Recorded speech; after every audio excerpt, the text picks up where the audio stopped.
রাখবেন বাংলাদেশের নেজামে ইসলাম পার্টির সংগ্রামী নায়েবে আমির জনাবের মুফতি মুখলিসুর রহমান কাসেমি।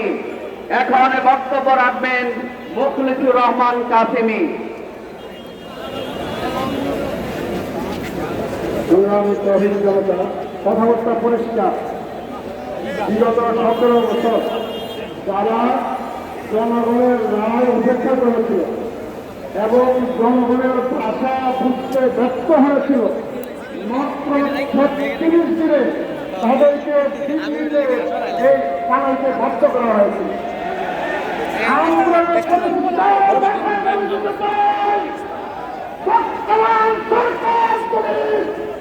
এই জনগণের জনগণের রায়কে প্রত্যাখ্যান করে জনগণের ভাষা বুঝতে ব্যর্থ হয় 36 দিন না চাকরির পর্যায়ে তাদেরকে পালাইতে বাধ্য করা হবে।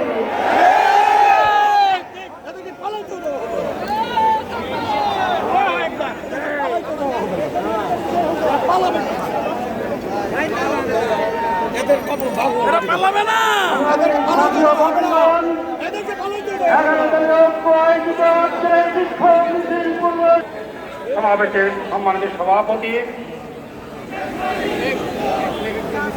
মন্ত্রবরিষ্ঠ রাজনীয় নেতৃবৃন্দ, সমবেত জনতা, সাংবাদিক বন্ধুগণ, আসসালামু আলাইকুম ওয়া রাহমাতুল্লাহি ওয়া বারাকাতুহু।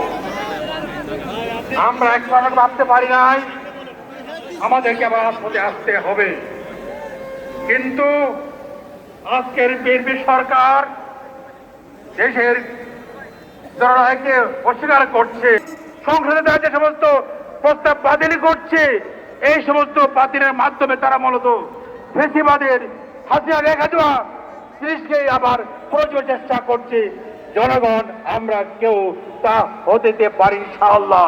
আমাদেরকে মাঠে ময়দানে আমরা মাঠে আদায় করতে হবে, বিএনপিকে বাধ্য করতে হবে জনগণকে মেনে নেওয়ার জন্য। এই লক্ষ্যে আজকে আমরা আমাদের আয়োজন আমরা শুরু করেছি ইনশাআল্লাহ। আমরা ইনশাআল্লাহ সফলতার মুখে দেখবো ইনশাআল্লাহ।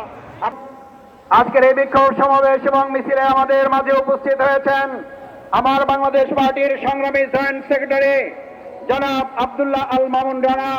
আমরা তাকে ধন্যবাদ জানাচ্ছি।